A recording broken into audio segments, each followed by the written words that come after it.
సంఘములో ఉన్న ప్రతి వ్యక్తి కూడా దేవుని పని చేయాలి. బ్రదరు సిస్టర్ బాగా గుర్తుపెట్టుకోండి, ఇది వాక్యం నేను చెప్తున్నది.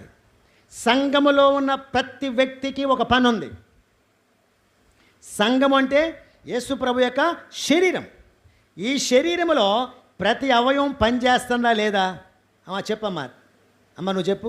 మనకు శరీరం ఉంది కదా, ఈ శరీరములో ప్రతి అవయవం పనిచేస్తుందా? 2 కళ్ళు ఇచ్చాడు, 2 కళ్ళు పనిచేస్తున్నాయా లేవా? ముక్కు పనిచేస్తుందా లేదా? నాలిక పనిచేస్తుందా? పళ్ళు పనిచేస్తున్నాయా? చెవులు పనిచేస్తున్నాయా? పేగులు పనిచేస్తున్నాయా? గుండె పనిచేస్తుందా? కాళ్ళు పనిచేస్తున్నాయా? సంఘములు శరీరములో అన్నీ పనిచేస్తున్నాయా? మరి సంఘములో నువ్వు ఒక అవయవానిగా నువ్వు పనిచేస్తున్నావా?